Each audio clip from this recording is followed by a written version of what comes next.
Is about what lies in store for the rest of the day today, day 2 of Prime Minister Modi's visit, and also the highlights of day 1 as well, where the PM addressed the Israeli parliament, the Knesset. Now, earlier, if we go back to what happened on Wednesday in a landmark diplomatic moment, Prime Minister Modi addressed Israel's parliament, the Knesset, in Jerusalem, becoming the first Indian Prime Minister to do so. Yes, he received a standing ovation from lawmakers, as Shubhendu was telling us, expressing solidarity with Israel over the October 7th terror attacks. And Prime Minister Modi was conferred with the Speaker of the Knesset Medal, the highest parliamentary honour. A report. In a historic moment, Prime Minister Narendra Modi on Wednesday addressed Israel's parliament during his 2-day state visit, becoming the first Indian Prime Minister to do so. Israel's Prime Minister Benjamin Netanyahu and Knesset Speaker Amir Ohana welcomed him with full ceremonial honors. The Prime Minister received a rousing reception, loud applause and a standing ovation. In his address, Prime Minister Narendra Modi condoled the victims of the October 7, 2023 Hamas attack. I also carry with me the deepest condolences of the people of India for every life lost and for every family whose world was shattered in the barbaric terrorist attack by Hamas on October 7. We feel your pain. We share your grief. India stands with Israel firmly, with full conviction in this moment and beyond. No cause can justify the murder of civilians. Nothing can justify terrorism. India has also endured the pain of terrorism for a long time. He called for coordinated global action against terrorism, declaring it a borderless threat that demands united international resolve. Terrorism aims to destabilize societies, to block development, and to erode trust. Countering terrorism requires sustained and coordinated global action, because terror anywhere threatens peace everywhere. That is why India supports all efforts that contribute to durable peace and regional stability. He expressed strong support for the Gaza Peace Initiative, calling it a pathway towards just and a lasting peace in the region. Prime Minister Narendra Modi also underscored robust India-Israel cooperation across defense, technology, agriculture, water management, cybersecurity, and counterterrorism, a partnership rooted in trust and shared democratic values. Following his address, the Knesset conferred upon him the Speaker of the Knesset Medal. This marks the first time the medal has been awarded, making him the inaugural recipient of the highest honor of the Knesset. The medal has been conferred in recognition of Prime Minister's exceptional contribution through his personal leadership to strengthen strategic relations between India and Israel. Notably, in 2018, he was also awarded the Grand Collar of the State of Palestine, making him one of the rare global leaders honored by both Israel and Palestine. Bureau Report, DD India. And we are now joined by our esteemed guests. We have with us Baswati Mukherjee, former senior Indian diplomat. We also have with us Lieutenant General Sanjay Kulkarni, former Director General Infantry. Thank you very much, everyone, for being with us on DD India News Hour. Coming to you first, Ms. Baswati. Yesterday's engagements, Prime Minister Narendra Modi's address to the Knesset. How do you assess these engagements to take forward the India-Israel strategic partnership? It was an iconic and inspiring address and a great honor to India that our Prime Minister should have been requested to join a bipartisan gathering of the Israeli politicians cutting across the political divide. They were unanimous in welcoming Prime Minister Modi and listening to him as he spoke so eloquently about the dangers that terrorism poses, particularly to a democratic polity, a terrorism so familiar to India because we too live in a dangerous neighborhood like Israel, and the full sympathy and extended by Prime Minister on behalf of the people of India to the Israeli people for all that had happened during that horrific attack on unarmed civilians. Quite similar, frankly, to what had happened to us, which had led to Op Sindoor. More than that, it was particularly touching that he was awarded with the highest honor. It was wonderful to see politicians, even those who are opposed to the present Prime Minister of Israel, welcoming our Prime Minister and making it clear that if there is one thing which unites all of Israel, that is the India-Israeli strategic partnership and what India brings to Israel and what Israel brings to India. Because in India too, there is complete agreement that if there's one country that has stood by us in our most difficult moments, that is certainly Israel and its people and its government. General Kulkarni, if I could come to you, just talk about the kind of kindredness that India and Israel have where, suffering at the hands of terrorism is concerned, because that then takes us into the domain of countering terrorism and also a complementarity in defense capabilities where I believe a lot is expected when the two prime ministers engage formally today in terms of the outcomes that might be delivered. Definitely, Gautam, no denying the fact, because India believes in zero tolerance for terrorism. Israel has also been a victim of terrorism. India always and every time is a victim of terrorism. So there is complete agreement and understanding that yes, terror has to be fought together at not just the domestic level, but also at the international level. And therefore, the importance of India and Israel getting together.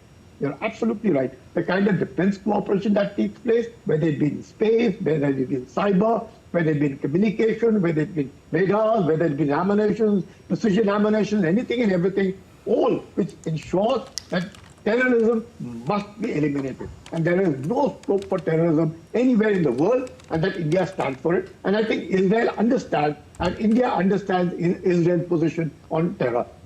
We all know what happened, like what Baswati Mukherjee rightly said. Everybody knows what's happened in the 7th. We've been knowing what's been happening since 1948 in Israel. It continues 67, 73, and thereafter all along. So Israel has been a victim, and Israel also understands that India is a victim of terrorism the world over. And our stand, we are not against anybody in the world. We are against terror. And we make that very clear. We have zero tolerance for terrorism. Having said that, I think our relationship again with Israel, as was rightly brought out, was 2,000 years. We have this Teen Murti Haifa chalk. Now, this Teen Murti Haifa chalk is nothing but a battle which was fought on the 23rd of September, 1918. And those three lancers that stand there are the ones from Jodhpur, Mysore, Hyderabad, representative of those who fought the Battle of Haifa against the Ottoman Empire. So that shows, and we celebrated the 200 years after which we named it, and how both the leaders came there. And after 2017, when the first Prime Minister's visit to Israel, and in 2018, this Teen Murti Chowk was named as Teen Murti Haifa Chowk in commemoration of the participation of Indian troops in the Battle of Haifa on the 23rd of September 1918. So you see the kind of relationship that exists between India and Israel, and the condemnation of what happened at Pahalgam by Mr. Netanyahu at the very outset. There had been no ifs and buts when it came to terror. And both the countries stand together to fight terror. And it is in that context that I see the relationship between India and Israel go to a level which is unbelievable. And there is a requirement also. We must have that close relationship, because for innovation, you see, or in matters of agriculture, disaster management, communications, cyber, artificial intelligence, quantum computing, all of it, which innovations in which Israel is far, far ahead. All of it, we start to benefit. We saw what happened in Kargil. The precision ammunition in Kargil came from Israel to us. At a time when we were having those drop bombs, and we had the precision, and it turned everything. You saw what Pakistan did on Kargil Heights, again, as part of terror. Each one of them wanting to say their bodies weren't there. So we know what exactly has happened at Kargil. In that context, I find India and Israel together, the trust that they have on each other, the understanding that there is. You see the number of tourists that come from Israel to India, almost about 80,000 plus tourists, and most of them are ex-soldiers, because the kind of everyone over there is a soldier, and most of them come to India, stay for such a long time.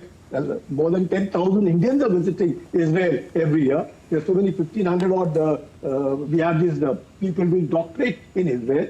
So there is a lot that is in common with Israel and India, and especially when it comes to terror. By all means, India and Israel stand together, because both countries understand zero tolerance for terrorism, and yes, we need an international effort. Ms. Mukherjee, let me ask you, does that sentiment and the resolve against terror, to combat it, to fight it, zero tolerance, does that extend to those who also sponsor acts of terror?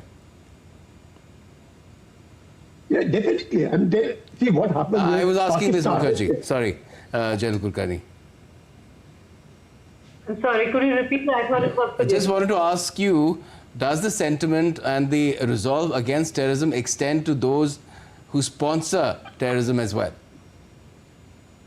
Well, that's an oxymoron, if I may say so, because those who sponsor terror, they are actually those who believe that it's a potent weapon, particularly to destroy a democratic polity. Certainly in our neighborhood, terrorism has been used as an instrument to make democratic models more difficult to function. For instance, if you have to go through 7 layers of security to enter the Indian Parliament, it's kind of a little difficult to even think of visiting the Indian Parliament.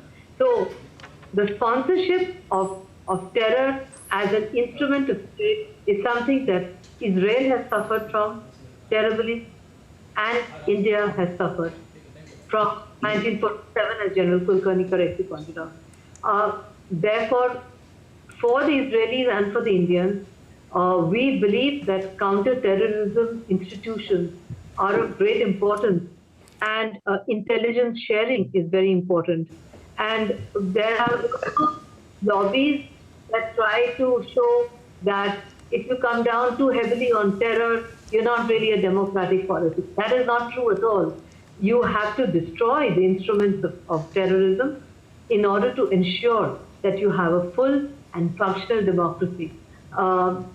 There is no other way for a democracy to continue to prosper unless you can control those who are trying at every level to sow doubt into the institutions of state that exist to represent the wishes of the people. In this particular case, for instance, the attack of Hamas on Israel, which our Prime Minister has condemned, was an attempt to demonstrate that Israel's gradual opening up. For instance, the G20 in Delhi, we had talked about a Middle East corridor, which would also go through Israel. There was a gradual process of normalization of relations between Israel and major countries in the Middle East. What this attack did was a complete setback to those efforts.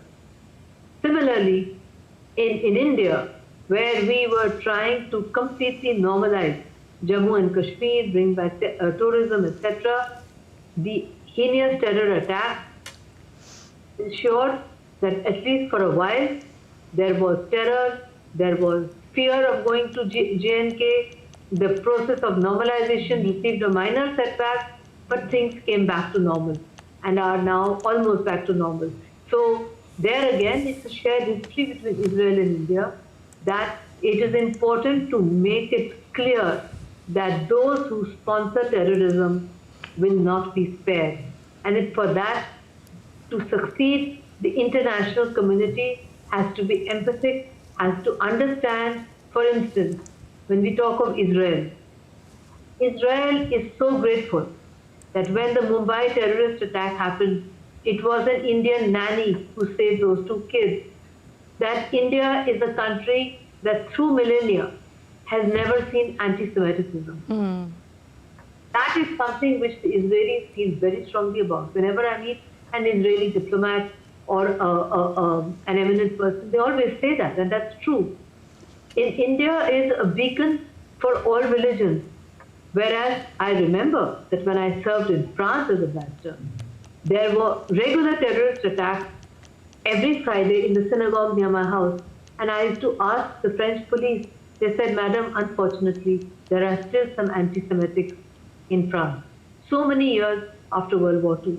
So these are things which show how special India is and how special is the relationship between India and Israel. Sorry for my long answer, Gautam, to your short question. Okay. Not important. Yes. Lieutenant General Kulkarni, yes, as the two bilateral delegations will meet in just some time from now, what sort of practical form of cooperation could we see in terms of intelligence sharing, defense collaboration, joint counter-terrorist strategies to further commit to this combating terrorism commitment from both sides?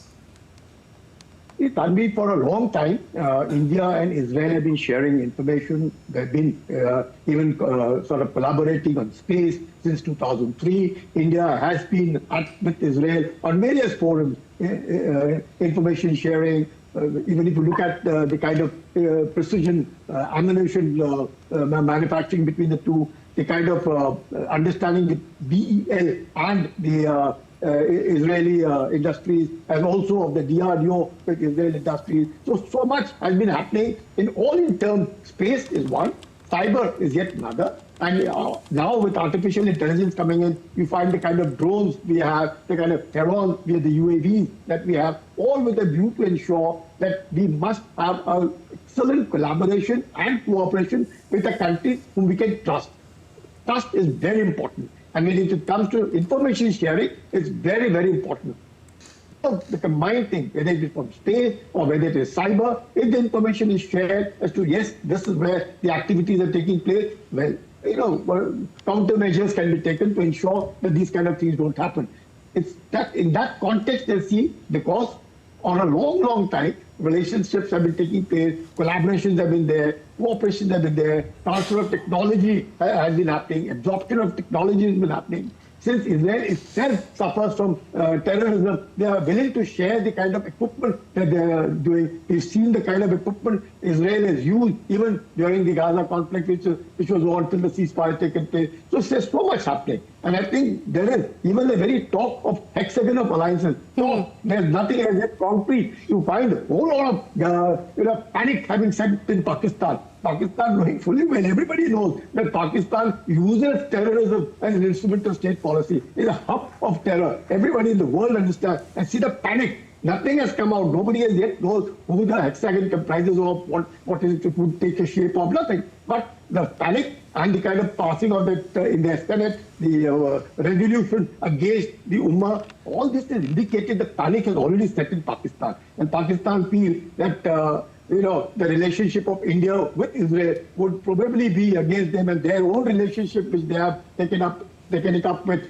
Saudi Arabia, taken it up with Turkey. You find all these kind of complications, and I'm sure all the countries in the world understand one thing, that terror is terror. There's no good terror, there's no bad terror. Terror is terror, and it must be addressed unitedly, and everybody in the world must stand united against terror, irrespective. Terror has no religion, terror has no color, terror has no region. Terror has only one. If it's terror, it creates panic, it prevents development, and it divides the society. And therefore, to ensure that we all live in an environment of peace, it's very essential that we must all stand together against terror. We cannot have what Musharraf in Pakistan would say, good Taliban and bad Taliban and all that kind of this thing, and they are themselves now suffering. So you see all this kind of a thing. We have an excellent relationship now with Afghanistan. And now the same, this thing, they find now fighting Afghanistan, Pakistan wanting to fight with Afghanistan.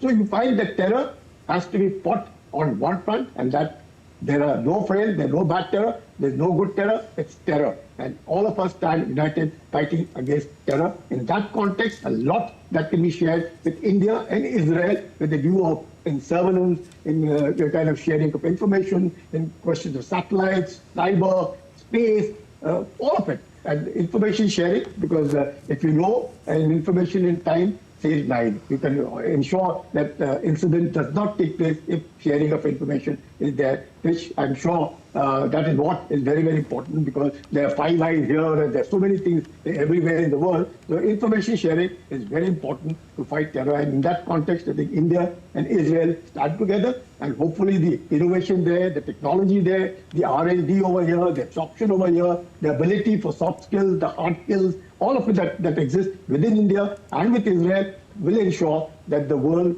hopefully should get eradicated of terror, and therefore creating ambience of peace and security across the world. Yeah. We've already seen, General Kulkarni, what happens when state-sponsored terror leads to Pahalgam, and Pahalgam leads to Operation Sindoor.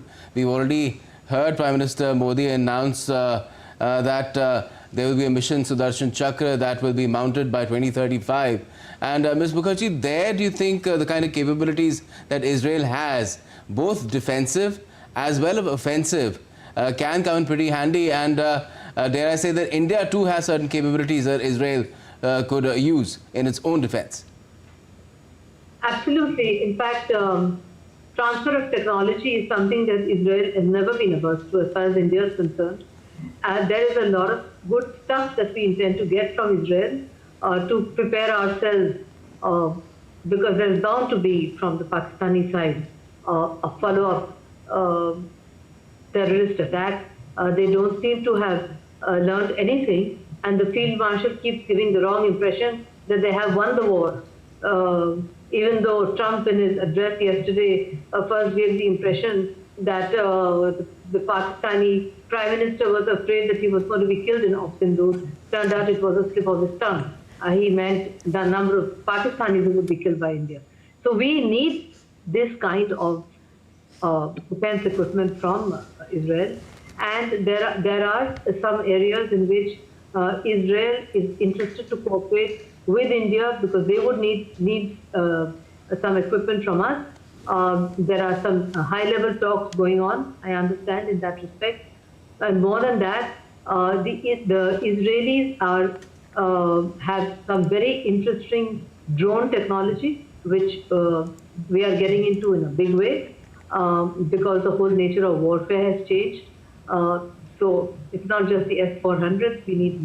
We need all kinds of different drones, and we also need to establish a robust air defense system, because clearly what we have is good, but since the main sponsor of terrorism, our dear and beloved neighbor, Pakistan, is arming itself to the teeth, which again is surprising, since everyone says they are a bankrupt nation. Where's the money coming from?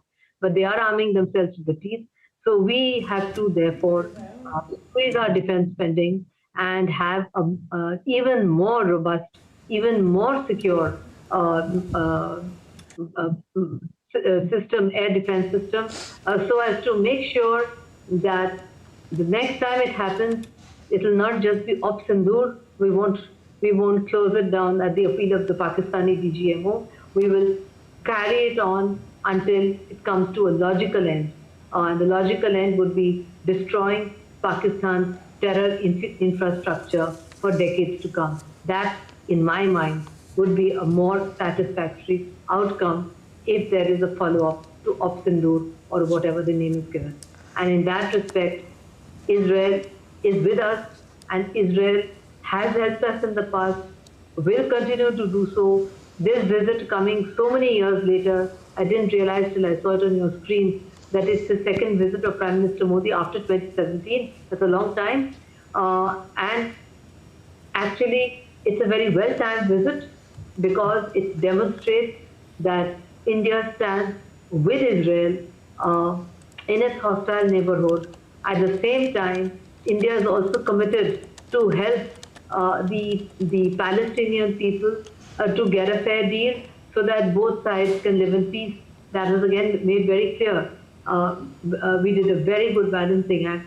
And when we say that in Israel, the Israelis listen to us because we say it with love and affection and with sympathy for their predicament. We don't come there to hector and lecture them. We say it as family talks to each other. That's how India and Israel talk to each other, like family.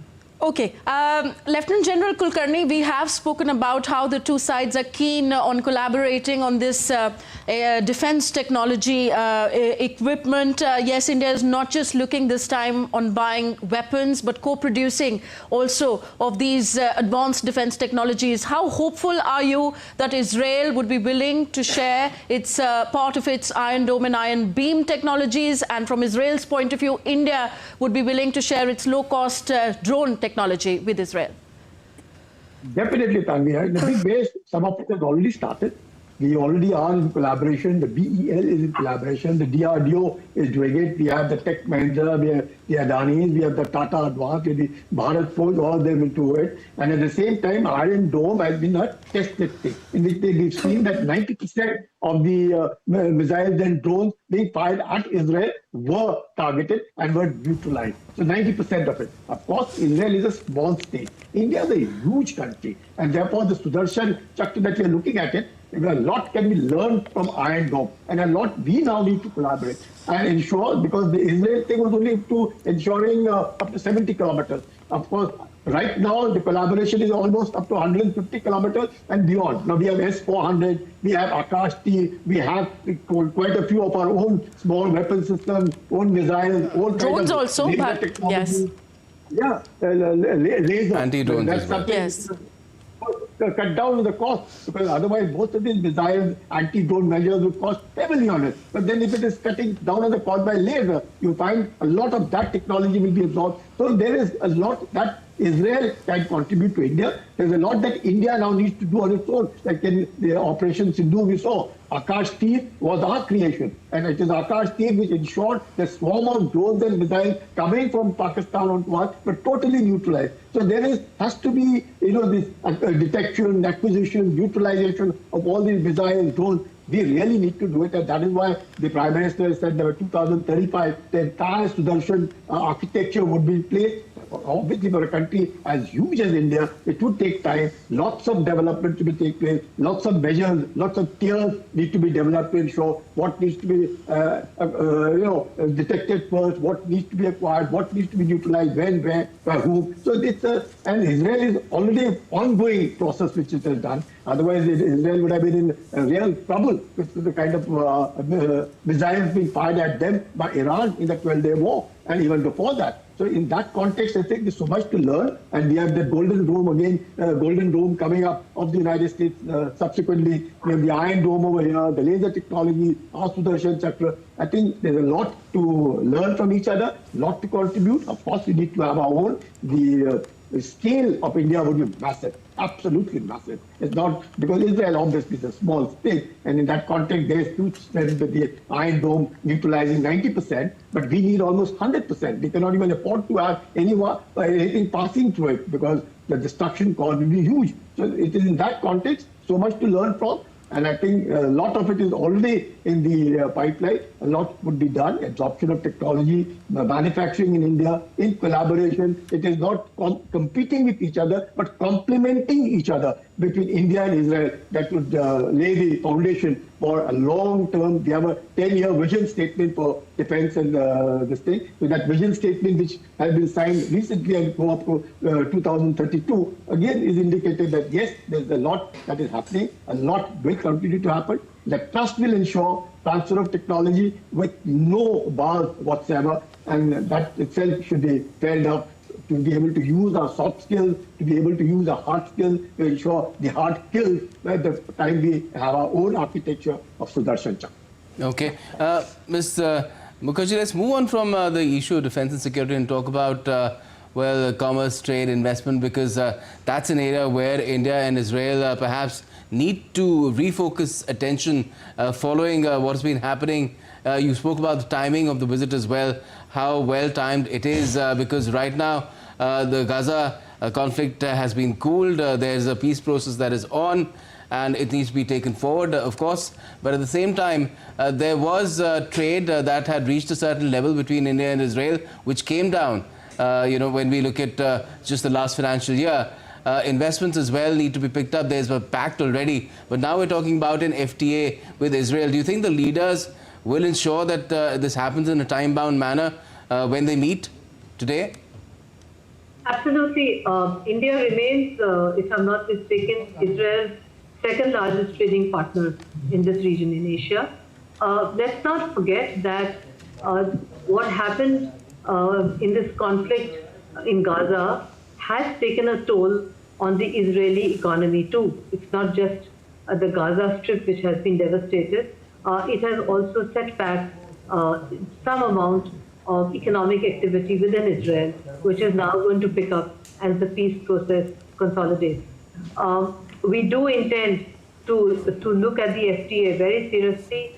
We do intend to sign the FTA because there is absolutely no reason why, for so many years, we did not have a free trade agreement with Israel. Now that we have one, which is coming up with the EU, the one with UK is a done deal. The one with Australia is almost done. The only one which is still being looked at is because of the confusion regarding tariffs is one with the US. So there is absolutely no reason why we should not do that. We have a high-powered delegation which is looking into it. It's a win-win situation because there are many products in Israel which we need for our, especially for our indigenous defense production, and which I won't elaborate on national television, but also a whole lot of other stuff. And Israelis would like to trade much more with us because we are a huge country. We are a very friendly country. There are a lot of things they need. The manner in which Israel, since it came into inception of the Holocaust, has transformed its land. If you look at the photographs which I'm looking at, it looks so green and fertile. When the first consignment of Israelis went to the new land of Israel, it was like Narendra Modi or